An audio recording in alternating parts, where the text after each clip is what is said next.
My Lords, the Government already spends over £1.5 billion annually supporting the provision of free and nutritious meals to around 3.4 million children.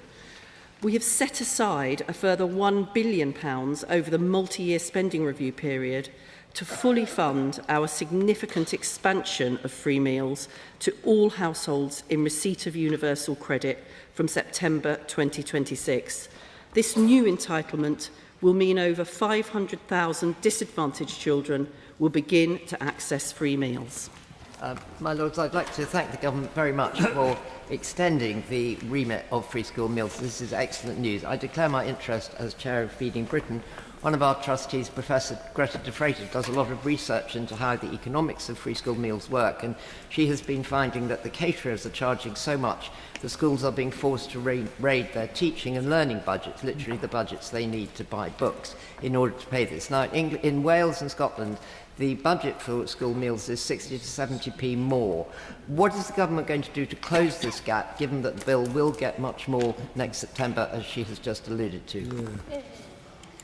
Well, as I've already outlined, we are fully funding the expansion with £1 billion additional funding over the next spending review period. Of course, we provide the funding for free school meals through the Delegated Schools Fund, through the National Funding Formula, and it is within the ability of schools to be able to shift money around in order to fund it. But I understand her point about the pressures that food inflation may be causing. But I do think it's right to prioritise additional funding on broadening the entitlement rather than funding caterers. My Lords, would the Noble Minister not agree with me, the Noble Lord the Minister not agree with me that it is time that we brought back in-house catering into schools so that children can actually benefit from, first of all, knowing about food. So therefore, my other ask, of course, is would it not be beneficial to also bring back home cooking into schools? Well, I know that there are very many schools who, thinking about the sourcing of their free school meals, can see the benefits of having those who are responsible for buying and cooking the food in the school itself. It is, of course, up to schools to determine how they procure their free school meals, although, I do recognise that the last government provided support for schools in procuring that as effectively as possible. And I know that there are already opportunities for children to learn cooking within school and, of course, at home as well. And that will always be an important thing for young people to be able to do. Does the Minister agree with me that it's nice to see that the opposition have now accepted that privatisation of school meals was not a good thing, has led to some of our problems?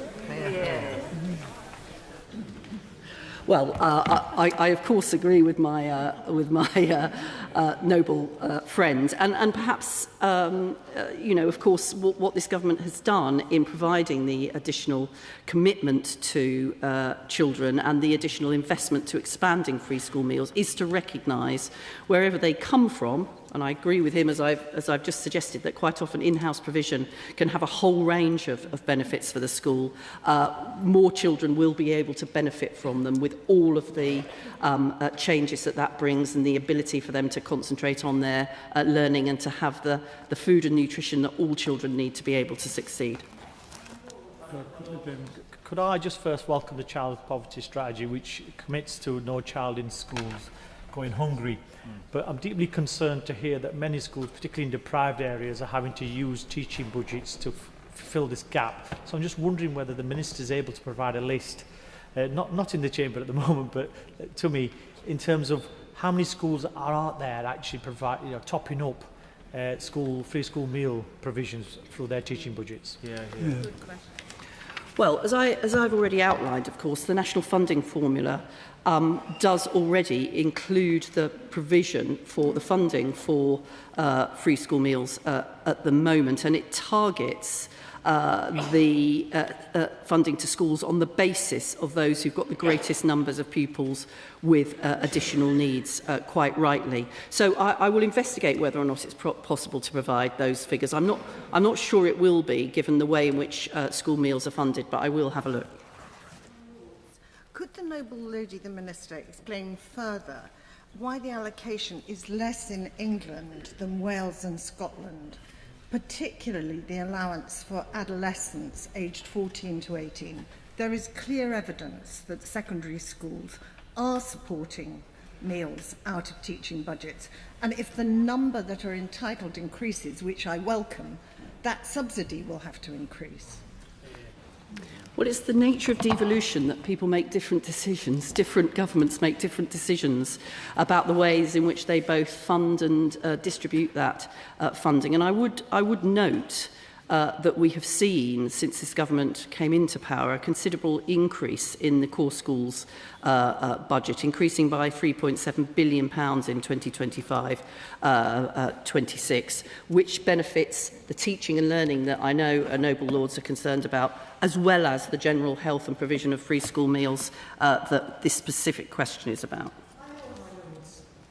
In addition to worrying about how to fund free school meals, the Noble Baroness, the Minister, will be aware that there are also concerns emerging now about the funding of future teacher pay awards following the Treasury's statement that there would be no additional funding for public sector pay awards outside departmental budgets. Can the Noble Lady reassure schools that the 6.5% recommended increase over 3 years, which the department made to the STRB, can indeed be met through their budgets? Well, we've been clear with schools in terms of the 10% increase in teacher pay that we've already been able to deliver since we came into government. The additional funding has been provided, but of that, approximately 1%, we will support schools to find through efficiency. I'm sure the Noble Lady would support the focus on efficiency, even if she doesn't support the additional investment that this government has been able to find. Do very much support the government on the free school meals issue. I think that's incredibly important. We're facing an obesity crisis, and so the better children eat, the better from the start. But surely the Department for Education can give some advice to schools about moving from caterers to in-house catering if they need it. Well, as I suggested earlier, the Department for Education is already providing advice to schools on how to procure their provision of school meals, how to do it effectively and efficiently. And I think we do have to give schools the ability to make their own decisions about how they provide the free school meals that they are responsible for providing. And that's what, alongside that advice, that's the current position. My Lords, I declare an interest as a state secondary school teacher with over 50% pupil premium. And I would like to also assure Noble Lords that my Year 8 food that I taught them was nutritious, and we taught to a budget, so that students are taught in Year 7 and Year 8. It's part of the national curriculum, so they are very well taught at that stage. And I welcome the free school meals news, but I've heard a lot that the breakfast clubs is very much a top-down, one-size-fits-all cookie cutter, whereas heads are saying, could you just give us the money, we'll sort out how it's done. Yeah. Well, I'm sure the Noble Lord provided excellent food education for the pupils that he was responsible for.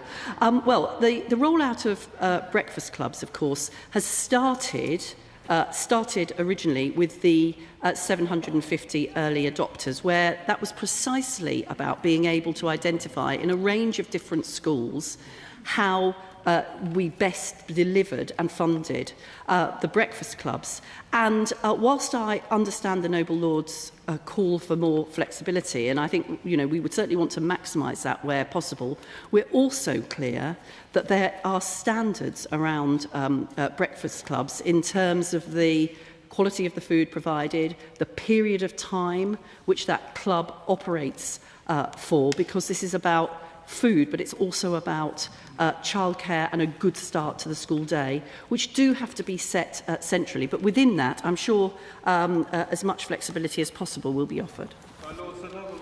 Minister, Noble Baroness, the Minister, mentions procurement advice that they're giving with respect to free school meals. Can she update the House as to what advice they're giving to ensure the produce consumed is locally sourced sustainably grown and provided by identifiable local farms that the school children can interact with for their own learning benefit?